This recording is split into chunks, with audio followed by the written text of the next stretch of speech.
Tuesday afternoon to you, and it is 4 o'clock in time for Sports for CLE. Plenty to talk about this afternoon. The Browns made another free agent signing. Second day of legalized tampering, and we will get into that. Jake Burns from the Orange and Brown Report will join us to talk X's and O's and get us to know some of the guys the Browns have signed, some of the guys the Browns are looking at as free agency continues in the NFL. We will also talk with an up-and-coming star in the college basketball world. John Fanta, a native from Northeast Ohio, will join us to talk NCAA tournament. But we begin today with Andrew Berry dipping into the free agency pool again and coming up with an edge rusher, maybe not the big-name edge rusher that people were expecting, but the Browns, with Andrew Berry calling the shots, did agree to a one-year, $4 million deal with Takk McKinley. McKinley was a former first-round pick of the Atlanta Falcons, the 26th overall pick, 25th year, was banged up last year. And, in fact, Browns tried to claim him on waivers twice, went to the Bengals and then failed. Their physical with him was eventually claimed by another team before the Browns got their claim in. So he did not come to the Browns. 1 year, $4.25 million, could be as much as $6 million. A young guy, just in his fifth year, 25 years old, and he is a guy that is viewed as having a high upside. Again, former first-round pick of the Atlanta Falcons, was very good first couple years with the Falcons and has been banged up, shoulder and groin injury since. Let's welcome in Jake Burns from the Orange and Brown Report. Jake, one of our favorite Browns reporters across the state. Jake, what do you make of the signing? What do you think of Takk McKinley? I think it made sense from they didn't want to spend in a high excess of money on the position necessarily after John Johnson was signed for the type of deal he was signed for. You know, I certainly think that there are well, I should say this. There's a desire to add good players at the defensive end position opposite Myles Garrett. I think that they're certainly looking at different avenues that they can possibly go to get as many of those guys as they can. I'm not surprised they went with McKinley. It's a guy they claimed 3 times off of waivers just last year after the fallout in Atlanta. It seems like there was a disconnect between the Atlanta coaching staff and McKinley. So, you know, we'll have to dig a little bit more into what went on there, but there's no doubt it was a disappointing final season of his rookie deal. So, you know, like I said, the Browns are interested partly because of a reclamation project. Sometimes a fresh scenery situation can help a guy. Like I said, they tried to claim him. They did not get a claim on him. I think the Bengals and 49ers and then ultimately the Raiders beat them to it in the progression of the order there. So not at all a surprise connection, something that we at the OBR have talked about several different times as a connection between the Browns. Still interested in his services. So, you know, he's 25. He's had a couple seasons. His first 2 years, he had really good production numbers. Even his first 3 years, I believe he had 117 quarterback pressures his first 3 years, upwards of 8 sacks his second year, according to Pro Football Focus, and 6 sacks his rookie year. So there's something there.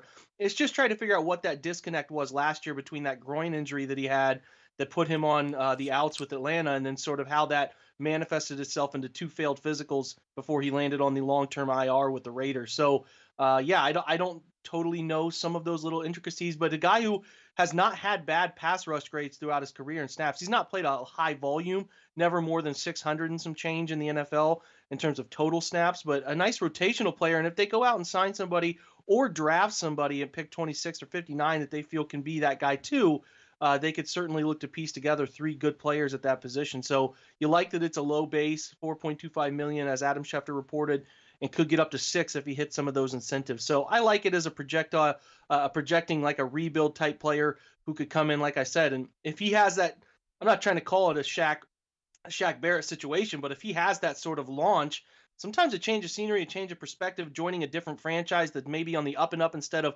what Dan Quinn was doing there at the end of his career in Atlanta before his firing, can really launch a guy. Not saying that he gets to Shaq Barrett levels, but, you know, go through some of early Shaq Barrett numbers and you would be surprised how he wasn't producing, and a lot of people didn't really want him. So then he lands in Tampa and takes off. So that's obviously the goal here, is to find a diamond in the rough like this where he gets into the right franchise, maybe opposite Myles Garrett, gets a lot of one-on-one situations and can win enough snaps that launches his career into the second contract here in his career. So I think it's a low risk situation for the Browns with a ton of upside. If it doesn't pan out, 1-year deal, just like last year, a lot of those 1-year deals. If it does, you got your foot in the door with a player who could potentially be a guy part of long-term part of your defense at just 25 years of age. So overall, pretty good signing, but it's not the end-all be-all for the end position opposite of Miles. So don't think that this is like the answer. There could be many answers that still arise. Yeah, and Jake, I think the way I look at more is this is a guy that replaces Adrian Claiborne. He's a younger Adrian Claiborne by about 8 years. You know, Claiborne would be 33 in July, and Tack's 25 and change. Let's take a look. You mentioned there could be other guys. Let's take a look at some of the free agents that are still out there now. A lot of the big name ones signed for pretty significant money. Here are some of the guys that are available. Clowney, the Browns flirted with him last year. Dunlop, we know he can play. Melvin Ingram coming off an injury. Vinnie Curry. Who do you like in that? And are there, dollar figures, pressure points where you think at this amount somebody makes sense? And who fits with what the Browns really are looking for if they pair him up with McKinley? Well, they're looking for guys who can get pressures. So I think Jadeveon Clowney is the guy there that you would be the most interested in. He still has name value, former #1 pick, all of that stuff. And I still think he can be productive. There's just been some sort of disconnect between his effort level, his production. I'm not sure. Maybe arriving in Cleveland can turn it around. You never know.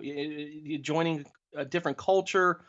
I'm not here to answer that question. I think there's obviously risk reward there. I think he's been disappointed with the types of deals he was hoping to get, never did land it. He's 28 now.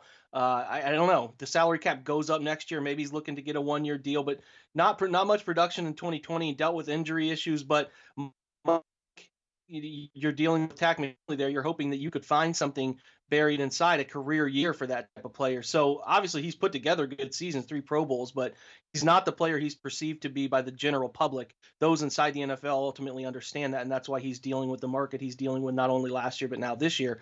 Carlos Dunlap hated Cincinnati, hated everything about it by the time he was done there, goes to Seattle and has a really nice tenure in Seattle, has a nice run.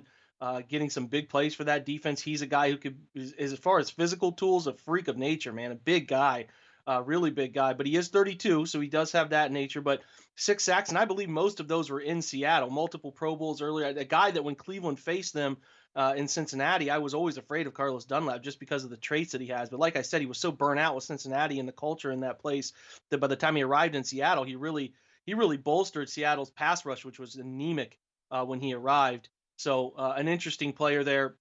And Melvin Ingram, a guy who has been heralded throughout his career, has had really great numbers, was a great 1-2 punch. He was the ultimate one, but then they brought in Joey Bosa and became the secondary punch. He's 9 years deep now. A guy who wins on effort, man. And he dealt with a knee injury last year, but has always been a guy who's produced. He's a 3-time Pro Bowler as recently as 2019, 49 career sacks. Like I said, formed a really formidable duo with Joey Bosa in Joey Bosa's first few years and with the Chargers. Not much in terms of sack numbers last year, but the pressure numbers were there. And as you know, not always indicative of sacks is not always indicative of quality play because so many variables go into sacks. So if a guy's still getting pressure like that, I think it can be a good player for them, a nice maybe 1 or 2 year veteran type of deal. And then Vinnie Curry's another veteran player who is still producing even at his age. Another guy, 32 years of age, had 3 sacks in 11 games, was able to pressure well and nearly reach that 70 Pro Football Focus grade mark and kind of the similar mold. It's just kind of pick your flavor with some of these veterans. There's going to be guys who are in that 30 to 32 range who can still produce for you on a 1 to 2 year deal here when you got the cap in a settled situation where they might take some cheaper money just to be able to continue to play in the league. So a lot of good options are still on the board at that position. And I don't think Takk McKinley's signing necessarily deters you from going out and getting a player like that if you would like to. Well, Jake Burns, we're going to step aside, take a quick time out. On the other side of the break, we're going to dive into John Johnson, how he fits in with the Browns. Jake has done some great work as far as taking a look at video of John Johnson and what he will bring to the football field. For the Cleveland Browns, we'll also get the national perspective as well on how they view that signing by Andrew Berry of John Johnson. Time for us to step aside, take a break. We will be back with more of Sports 4 CLE right here. Stay with us.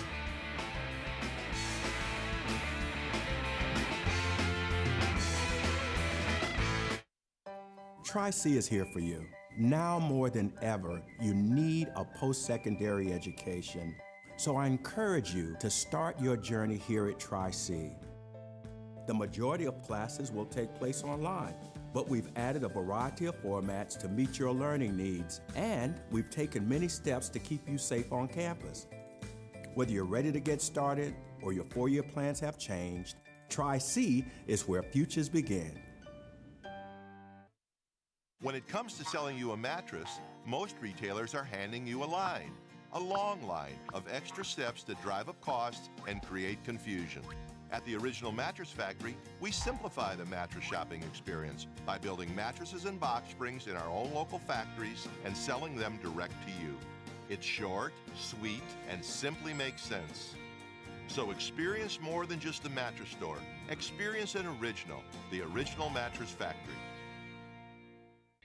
Well, hello everyone. Let me tell you a little bit about Browns Football Insider. For only $3.99 a month, you can get text sent right to your phone each day from me, Dan Lobby, Scott Pasco, and Ellis Williams. In addition to that, you'll receive a Football Insider newsletter every day with special things from us, things that you won't see anywhere else on the site.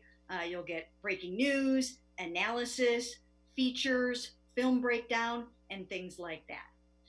Texting us directly gives you a great chance to cut through the clutter of Facebook, Twitter, other social media, and avoid the trolls. Also, it's the only way to get your questions on the Orange and Brown Talk podcast. So why should you sign up? Try a 14-day free trial. You can cancel at any time. All it takes is one text, but you won't want to cancel. We have hundreds of subscribers join us over the last year. They love it and have stayed with us. We're seeing the Football Insider community grow every week. And it's only $3.99 a month, which is less than 14 cents a day. What I like most about Football Insider is the opportunity to connect with you one-on-one and really communicate with you. So how can you become a Football Insider? You can click on cleveland.com/Browns, the blue banner at the top of the page. Or easier yet, text me at 216-208-3965. Again, that's 216-208-3965.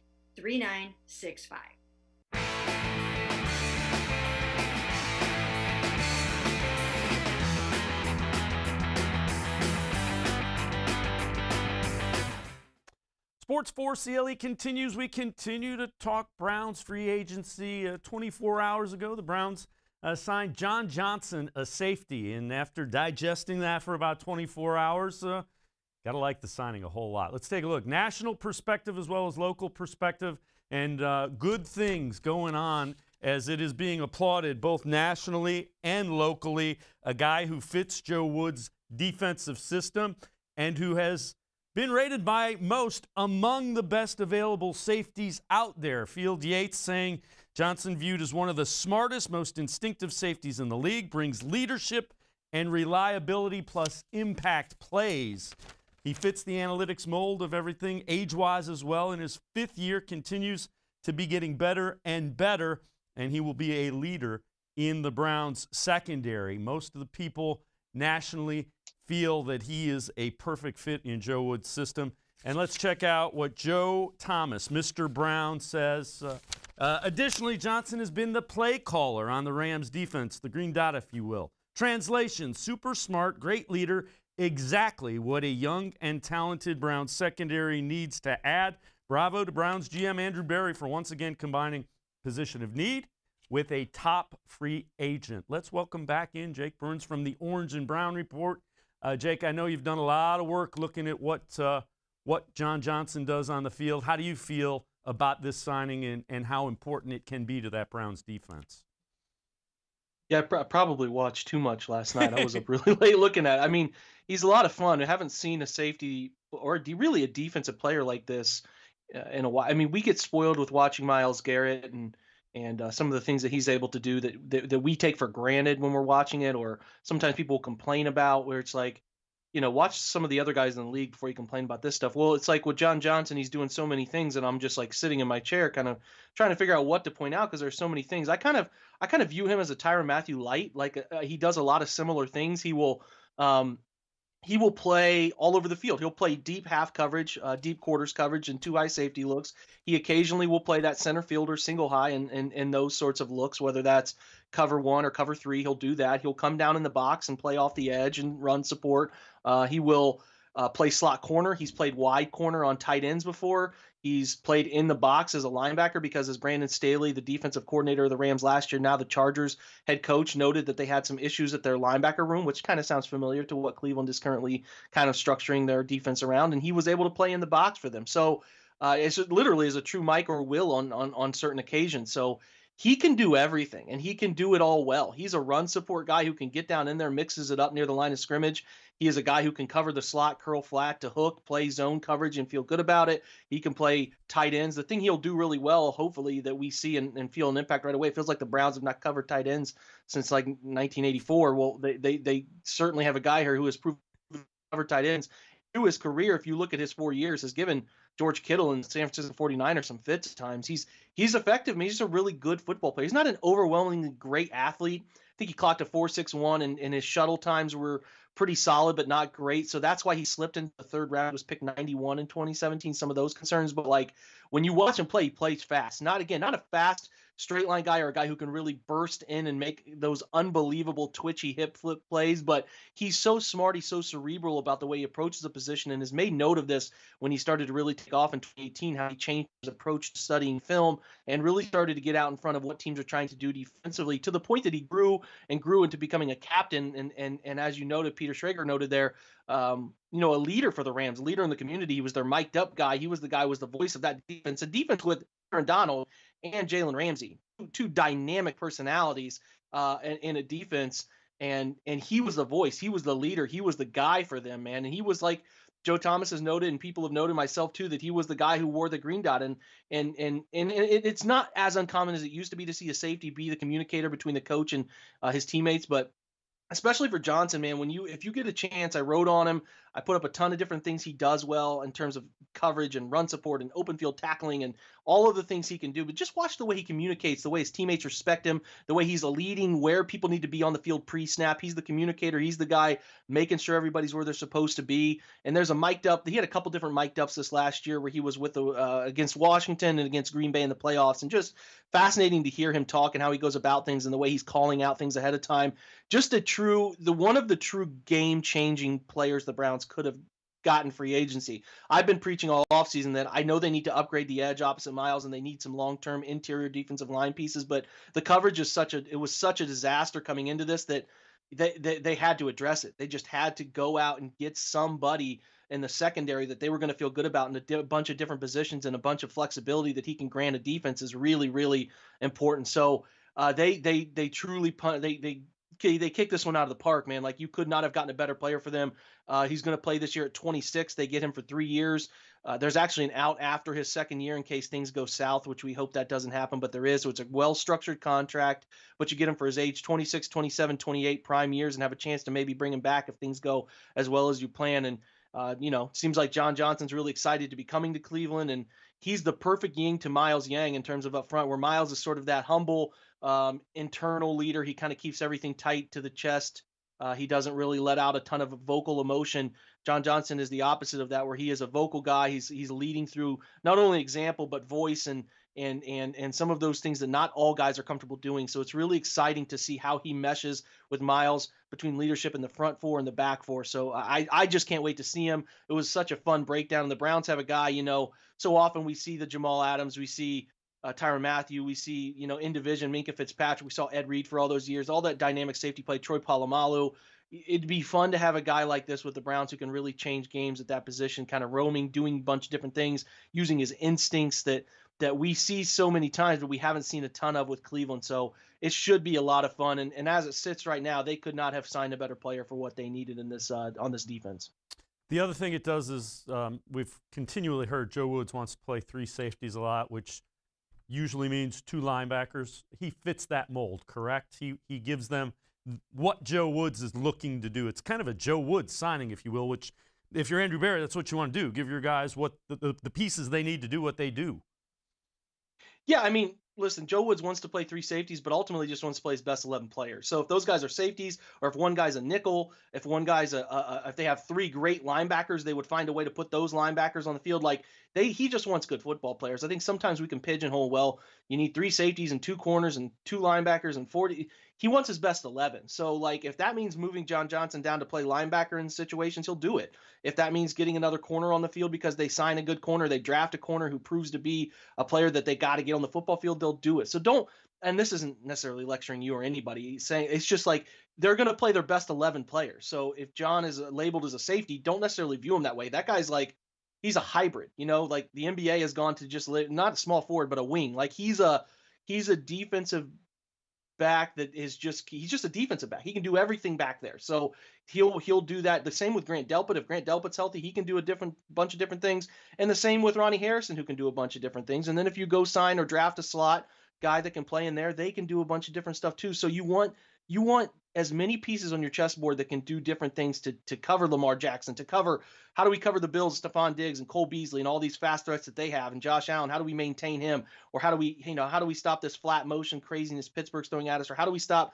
Kansas City's, Nicole Hardman and Tyreek Hill? These guys have so much speed. How do we stop these guys? Well, you have it set up to have a bunch of different skill sets that allow you to do that. And they have to raise the basement. So like what I talk about often is the coverage was so bad last year that even though the Browns had a pretty solid pass rush, it didn't matter because their pass coverage was so bad that it ultimately didn't allow them to get home. It just was easy dink and dunk throws for quarterbacks so often that it didn't matter. You have to raise the basement of your defense, and raising the basement means bringing in players that allow you to play average pass rush. The Bucs didn't have a great great coverage group.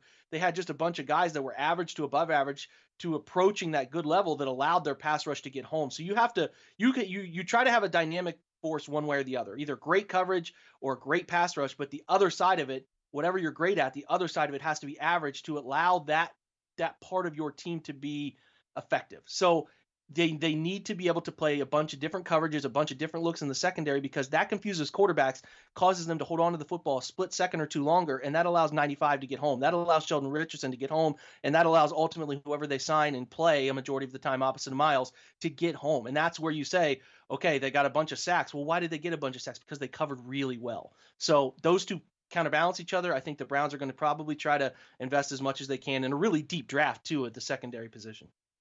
Jake Burns from the Orange and Brown Reports. We're going to step aside, take a quick time out. On the other side of the break, we're going to ask Jake about some of the cornerbacks that are available. Who might the Browns be interested in free agency? We'll take a dive into the cornerbacks as CLE for Sports continues. Stay with us.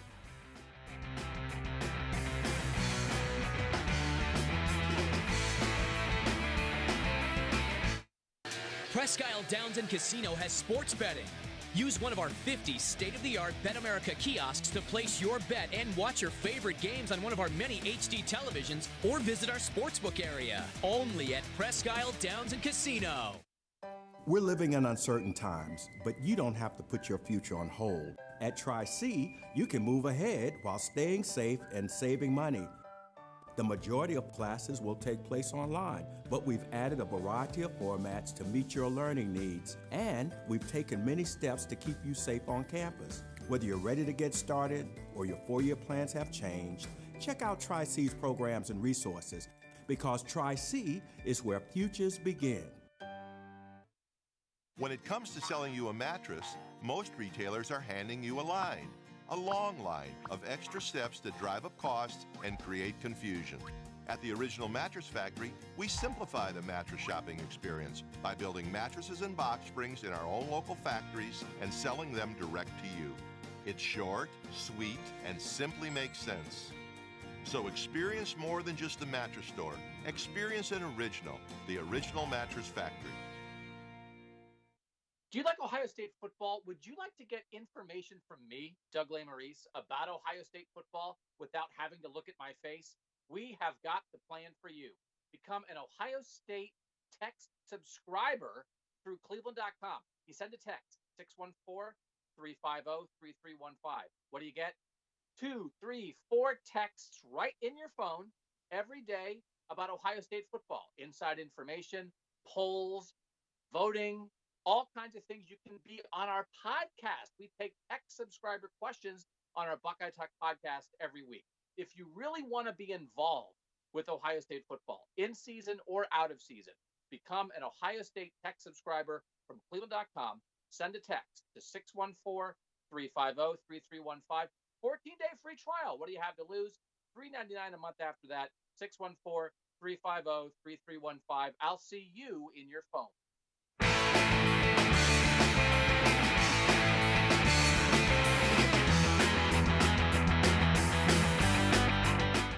Welcome back to Sports 4 CLE. We continue to talk Browns free agency with the Orange and Brown reports. Jake Burns. Jake, let's turn our attention to cornerback, another area that the Browns could potentially look to do something in. And we'll take a look at some of the guys that are still available out there. Tell me who you like out of the group of free agents that are possibly still out there. You see the list, Brian Poole. William Jackson's probably higher end one as far as dollars are going to go. He's going to get a big-time contract. Who of those available do you think fits with what the Browns might want to do? Well, Brian Poole is a really interesting slot guy. I mean, he's been with the Jets 2 straight years, over 70 Pro Football Focus grades, and just a guy who always interests me. Solid in coverage, solid in run support. You have to be a run support guy out there too. I think he can be a really nice threat in terms of how they handle their pass coverage, and especially if they want to use a varying level of different defensive backs. I think he's particularly interesting. William Jackson, been with Cincinnati his whole career out of Houston, has had ups. Recently, kind of some inconsistent stretches, but is in my opinion the best corner left on the market. I mean, he can do a bunch of different stuff, can probably play more man than anybody else in that group, and you feel good about him. The other 3 are more, the aging zone type of corners. I mean, Xavier Rhodes, has had a resurgence in that Chris Ballard structure there, and kind of the different things that they do with coverage in more zone-based things in Indianapolis. Patrick Peterson has lost a step or two, but can still thrive based on intuition and perception, and those 3 are how they've seen so many plays over time. And Richard Sherman's included in that group, another guy who's just been around. He's been around for so long. They've seen so many things. They've clearly lost a step. But if you put them in the right maybe field situations where they're not close to throws and longer developing routes, those guys can be effective players. And they just use instincts, and it just depends how much zone they want to play. If they want to mix it up this year and play more man-to-man coverage, it's probably not the best route to go. They'd probably be better served with what's on the roster and adding a couple different pieces like Brian Poole there for the right price interests me more than anybody else. But if they do want to bring in a veteran, a guy like Patrick Peterson who has a heavy LSU connection, maybe that's a route that they do go. I'm not entirely sure. There's just, with this stuff, it's the flavor of the week, right? Like you pick which guy plays the type of defense you want to play best, and sometimes we don't always know what Joe Woods wants to do because the group around him or he was with last year was just such a mixed bag. So it's hard to really get a feel for what he wanted to do. So I would be a little surprised if they brought in a veteran player like that of the 32 and above group there. But they certainly could, because there's advantages to the leadership and the cerebral approach and how they teach guys to prepare and stuff like that. So that could certainly be an element. But if I were to guess, Brian Poole's the most likely name there. Guys like Troy Hill, who are also slot threats, could also be a name to pay attention to there. I think that they are going to have to replace Kevin Johnson. If they want to do that with a nickel, that's usually an affordable position that you can still get really good players at. So that's where my eyes are.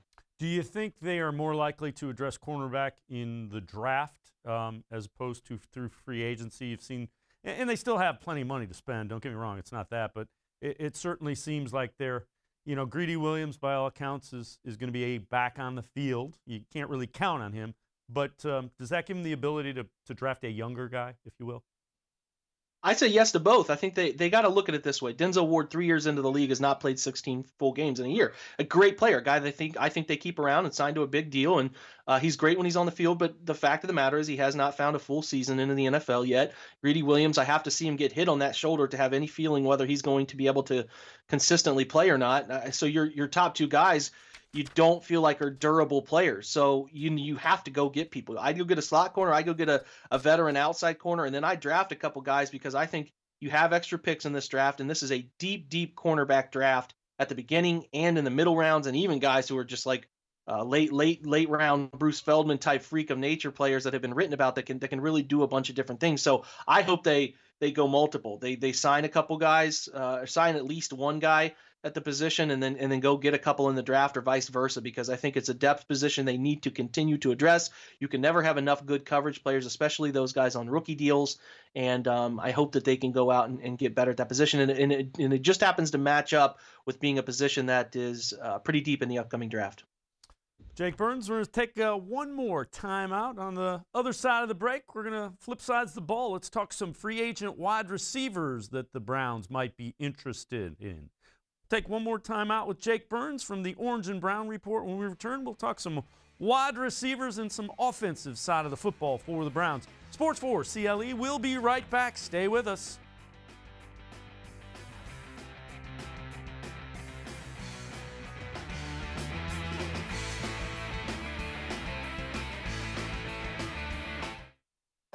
Tri-C is here for you. Now more than ever, you need a post-secondary education. So I encourage you to start your journey here at Tri-C. The majority of classes will take place online, but we've added a variety of formats to meet your learning needs, and we've taken many steps to keep you safe on campus. Whether you're ready to get started or your four-year plans have changed, Tri-C is where futures begin. When it comes to selling you a mattress, most retailers are handing you a long line of extra steps that drive up costs and create confusion. At the Original Mattress Factory, we simplify the mattress shopping experience by building mattresses and box springs in our own local factories and selling them direct to you. It's short, sweet, and simply makes sense. So experience more than just the mattress store. Experience an original, the Original Mattress Factory. Well, hello everyone. Let me tell you a little bit about Browns Football Insider. For only $3.99 a month, you can get text sent right to your phone each day from me, Dan Lobby, Scott Pasco, and Ellis Williams. In addition to that, you'll receive a Football Insider newsletter every day with special things from us, things that you won't see anywhere else on the site. You'll get breaking news, analysis, features, film breakdown, and things like that. Texting us directly gives you a great chance to cut through the clutter of Facebook, Twitter, other social media, and avoid the trolls. Also, it's the only way to get your questions on the Orange and Brown Talk podcast. So why should you sign up? Try a 14-day free trial. You can cancel at any time. All it takes is one text, but you won't want to cancel. We have hundreds of subscribers join us over the last year. They love it and have stayed with us. We're seeing the Football Insider community grow every week. And it's only $3.99 a month, which is less than 14 cents a day. What I like most about Football Insider is the opportunity to connect with you one-on-one and really communicate with you. So how can you become a Football Insider? You can click on cleveland.com/Browns, the blue banner at the top of the page. Or easier yet, text me at 216-208-3965. Again, that's 216-208-3965.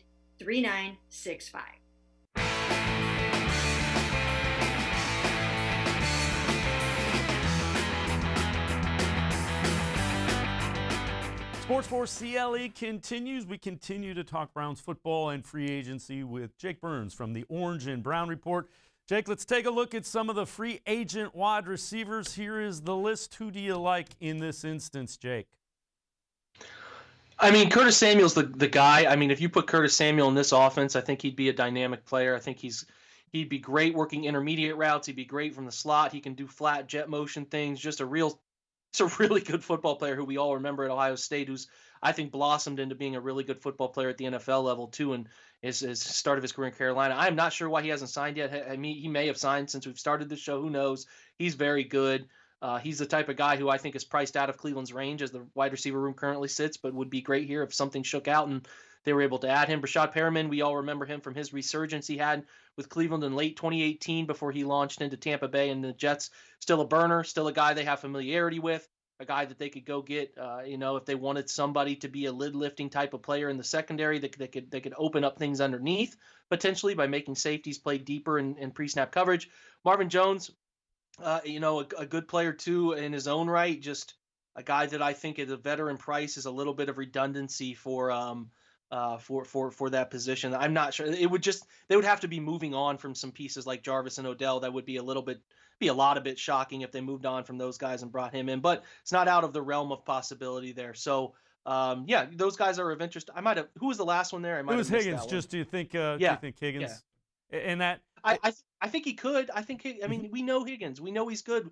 We know what he can do with Baker and the symmetry that they've had. He's definitely not a separator by nature. Like he's not. You see teams like Baltimore and you see teams like Kansas City did in the playoffs. He's not a separator. He's really good at finding timing routes, being where he needs to be against coverages, zone coverages, and Baker has a keen eye for finding him. He's just not a consistent separator. He doesn't bring special teams value per se. I'd love to have Rashard Higgins back at the right price because I think he does enough things at the position to make you feel good about him still producing, finding a way to produce in Cleveland.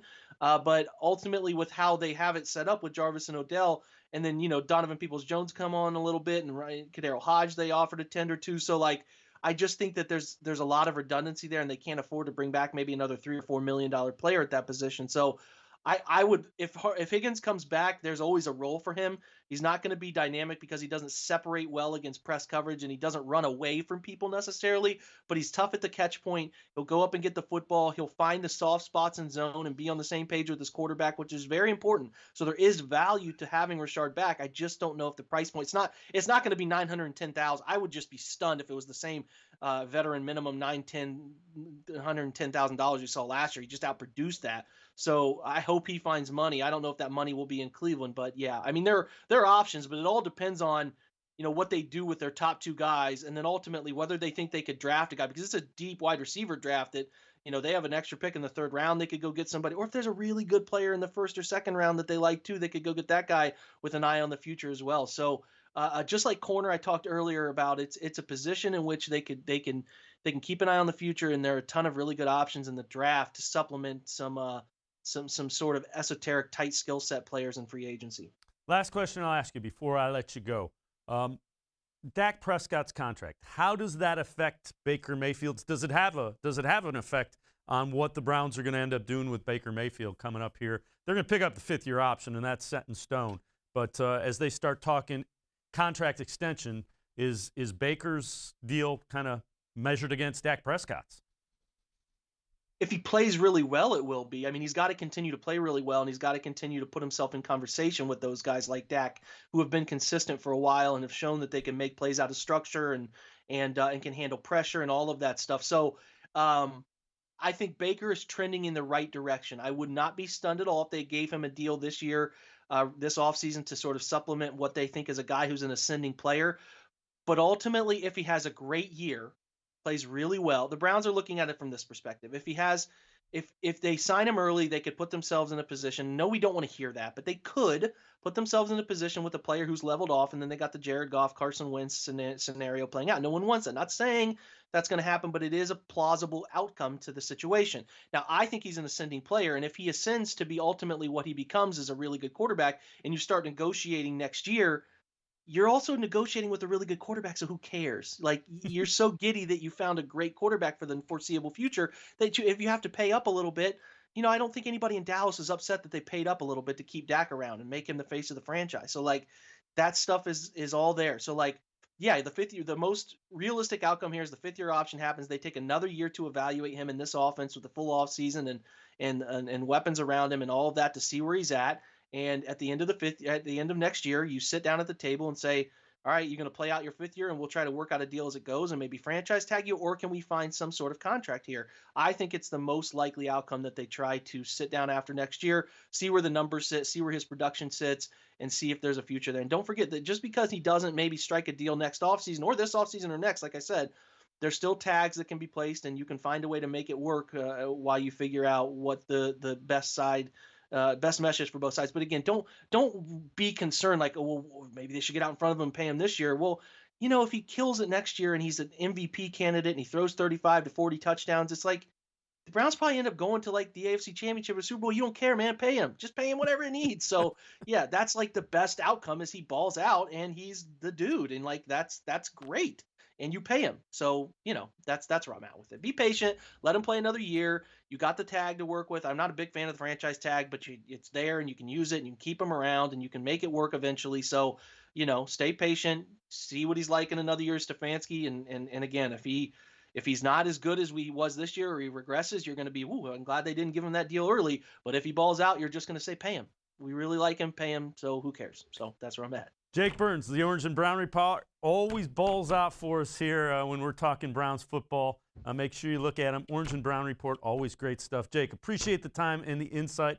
You're always killing it. Appreciate it, buddy. Thanks. Thank you guys for having me anytime. All right, Jake Burns from the Orange and Brown Report. We're going to shift gears a little bit. It's March Madness. We have a rising star in the college basketball space, and he's a Northeast Ohio native. John Fanta joins us when Sports 4 CLE continues. Stay with us.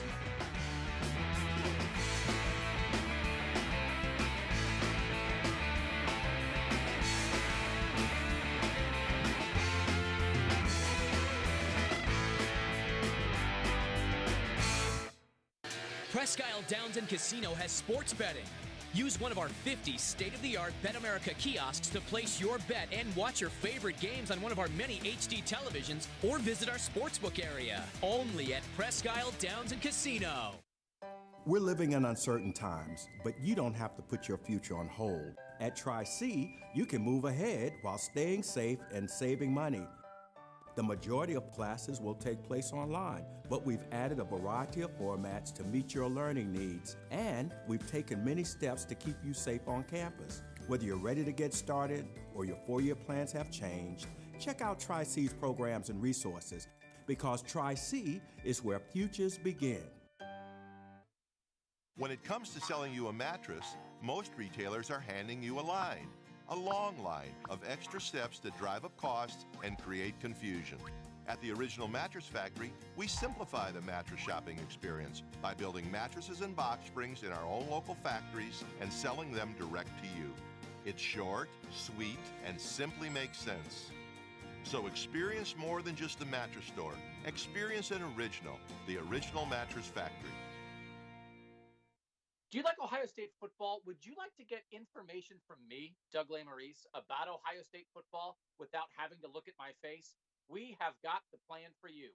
Become an Ohio State text subscriber through cleveland.com. You send a text, 614-350-3315. What do you get?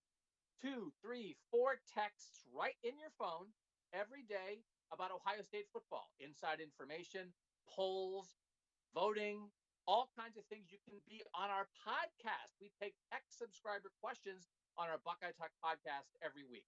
If you really want to be involved with Ohio State football, in season or out of season, become an Ohio State text subscriber from cleveland.com. Send a text to 614-350-3315.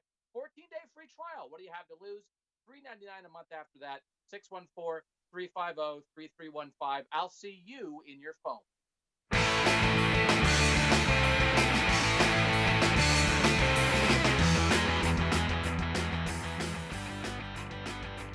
Welcome back to Sports 4 CLE. I'm Dave Bacon. We're going to turn our attention to March Madness, the NCAA tournament, and we are happy to be joined by John Fanta. John is a play-by-play voice for FS1.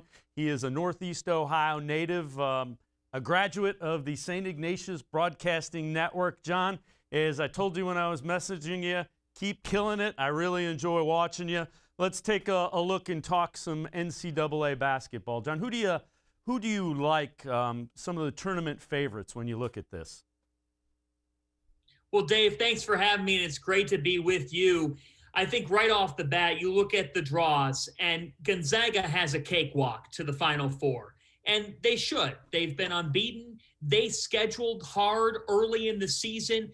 The knock on them in the past has been West Coast Conference. They don't get challenged. Well, they played Iowa. They played West Virginia. They played Illinois. And time and again, when they challenge themselves out of conference, Kansas as well, the Zags dominated. They have the deepest backcourt in America. They've got the size they've always had. There's just trees in Spokane for Mark Few that have always produced results. I think the difference this year is their backcourt and just how deep it is. And I look over to Baylor's region, and I see a Bears team that should also have an easy path, a somewhat easy path towards the Final Four. Of course, Ohio State at the other side of that region. We'll see if the Buckeyes can have a say in that. I thought Ohio State's draw was relatively easy. They get Oral Roberts in the first round. Then they get Florida or Virginia Tech. I could see the Hokies as a 10 seed, a little bit underseeded, give the Buckeyes a game. But I like Dwayne Washington and the direction of this Chris Holtmann-led team and Ohio State to get to the second weekend of the NCAA tournament. So for me, it's Gonzaga and Baylor who had the easiest draws. I think Illinois in the Midwest could have a tougher path to the Final Four. And I will say this, and I'm not just saying this because I'm on in Ohio, Michigan is a team with some question marks entering the tournament. Isaiah Livers is banged up. Although the Wolverines are a number 1 seed, I do not see them coming out of the East. John Fanta, a play-by-play voice for FS1, does some work for the Big East Digital Network, Northeast Ohio native. Let's talk Cleveland State basketball. How excited are you to see them win the Horizon League and get a shot in the Big Dance? And what about the matchup they have with Houston? This is a remarkable story, Dave, not just in Cleveland, but in all of college basketball. Remember back to when Dennis Gates was hired in 2019. It was very late in the offseason. We're talking into the summer months. And Coach Gates had a total rebuilding job. And what he has done with this team, he's gotten them to buy in. They get blown out at the start of their season. And ever since then, this team has been firing on all cylinders. And it starts with the defensive end of the floor. They play a lot like what Gates experienced as a Leonard Hamilton assistant down in Tallahassee at Florida State. And I look at what this team has been. Torrey Patton, impact transfer, what he's been able to add for this team has been fantastic. On top of that, Moy Hodge has been an X factor for this team. Look, they don't have the size that Houston has, and they have a huge task in front of them here. I think it's a difficult first-round matchup for the Vikings. They're going to need to shoot the three. As you see in this package, they've been a team that can rebound the basketball, but they got to hit perimeter shots. So what they need is Jason Woodridge, who was an X factor in the Horizon League title game, and they need Craig Bodian to get going from beyond the arc. If the Vikings can get those threes going, that's what an upset entails. But nobody has done a better job in a shorter period of time than Dennis Gates has done at Cleveland State for their first tournament berth in 12 years to come in this COVID-19 season. It says the world about the kind of coach he is, a true rising star, and it's great to see the Vikings back on this big dance floor. John, let's talk about another Ohio team, the Bobcats. Tell me what you see with that group, and again, another young coach, and Coach Bowles, who's done a nice job. Yeah, Coach Bowles has created balance. Okay, here's what you need to know about Ohio. They've got 5 scorers in double figures. They can fill it up. And you see Mr. Preston and what he does for this Bobcats team. They're so dynamic on the offensive end of the floor.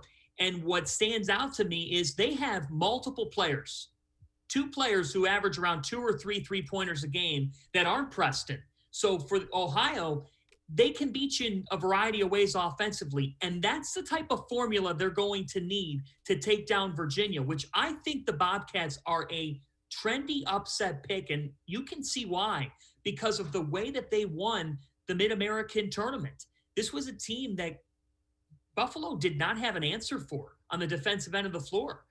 They put 84 points up in that championship game. And I think people are going to be learning quickly the name Jason Preston and just everything that he does for this Ohio Bobcats team. Because when you look at what's around him and what Coach Bowles has been able to do in building up an offense that is perimeter oriented, but that can also take you off the dribble, I like Ohio's versatility. And I think Virginia has some question marks beyond their star forward, Sam Hauser. There's some vulnerability to this Cavaliers team. And get this, Dave, Virginia is not going to arrive to the bubble in Indy until Friday because they've been dealing with COVID-19 protocols. So unlike Ohio, who will have a full week to get ready for this game in Indianapolis, Virginia is going to be arriving Friday and playing on Saturday We've seen this type of stuff play totally different roles with COVID-19, but I think Ohio can pull off an upset, and do not be surprised if the Bobcats meet 12th-seeded UC Santa Barbara in the second round. There's a path to the second weekend for Ohio. John Fanta, as I mentioned, an up-and-coming star in the college hoop space, play-by-play man. We're going to step aside, take a quick time out. You want to stay with us, though. We're going to get some upset specials. You're filling out your brackets. John Fanta, an expert, here to help us. We'll be back one more time, one more segment to go with Sports 4 CLE. Stay with us. We'll be right back.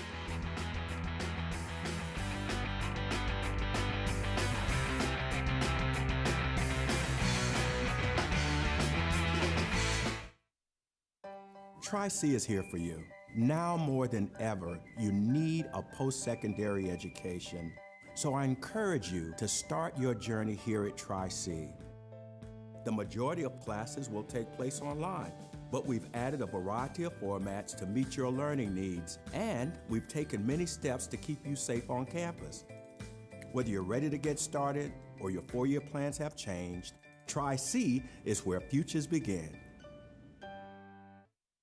When it comes to selling you a mattress, most retailers are handing you a long line of extra steps that drive up costs and create confusion. At the Original Mattress Factory, we simplify the mattress shopping experience by building mattresses and box springs in our own local factories and selling them direct to you. It's short, sweet, and simply makes sense. So experience more than just the mattress store. Experience an original, the Original Mattress Factory. Well, hello, everyone. Let me tell you a little bit about Browns Football Insider. For only $3.99 a month, you can get text sent right to your phone each day from me, Dan Lobby, Scott Pasco, and Ellis Williams. In addition to that, you'll receive a Football Insider newsletter every day with special things from us, things that you won't see anywhere else on the site. You'll get breaking news, analysis, features, film breakdown, and things like that.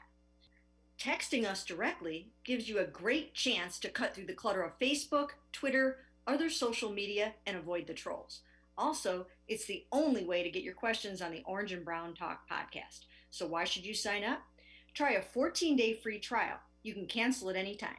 All it takes is one text, but you won't want to cancel. We have hundreds of subscribers join us over the last year. They love it and have stayed with us. We're seeing the Football Insider community grow every week. And it's only $3.99 a month, which is less than 14 cents a day. What I like most about Football Insider is the opportunity to connect with you one-on-one and really communicate with you. So how can you become a Football Insider? You can click on cleveland.com/Browns, the blue banner at the top of the page. Or easier yet, text me at 216-208-3965. Again, that's 216-208-3965.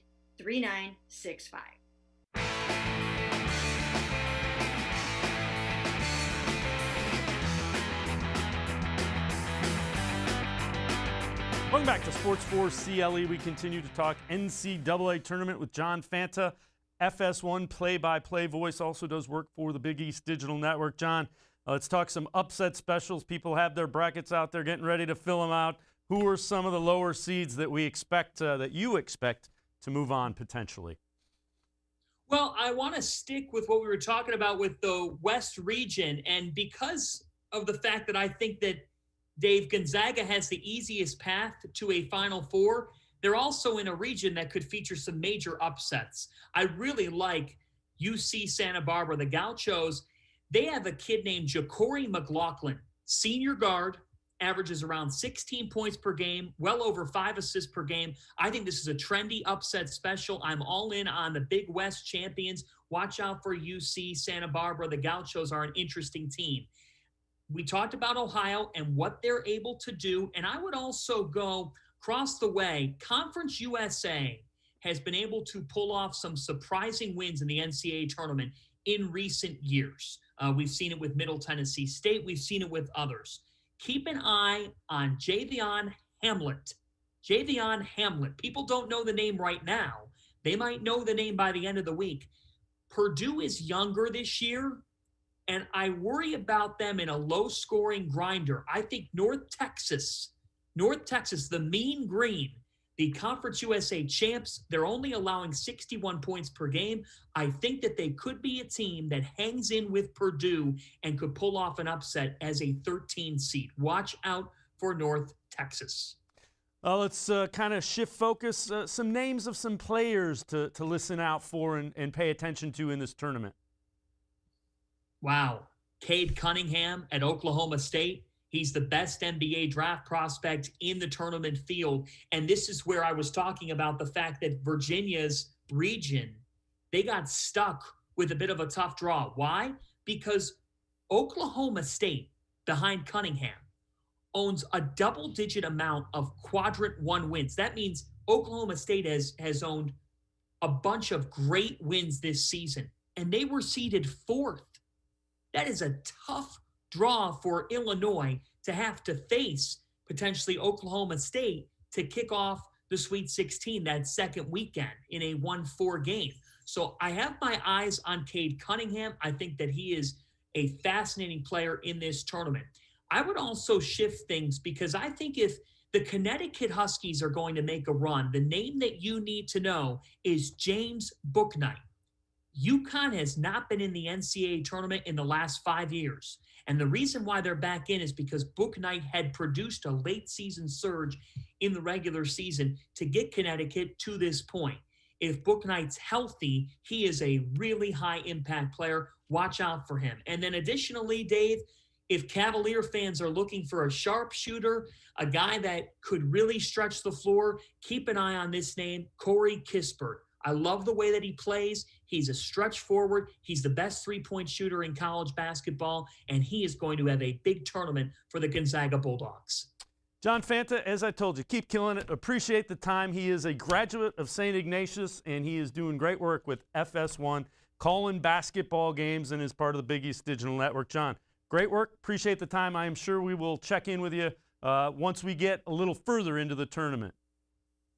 Would love to do it again, Dave. Thanks so much for having me. And to all the viewers out there, enjoy the madness. It's back. John Fanta, great stuff as always. We've come to the end of this edition of Sports 4 CLE. Before we go, we want to remind you, you can get in touch with us with the voicemail of Truth and Reason. And we did have a voicemail of Truth and Reason. This is Ron with a message he left for us. It's the Les Levine voicemail of Truth and Reason, and here's Ron. Hi, Dave. This is Ron Byer. Congratulations, Dave, in taking the handoff from Les to continue to talk Cleveland and Ohio State sports news. I know you'll do a great job with your format to the show. Also, thank you for keeping the voicemail of Truth and Reason in memory of Les. I'm real excited in hearing about the pickups the Browns take in free agency and the draft to keep the progression of the team headed toward the ultimate goal, Super Bowl champion.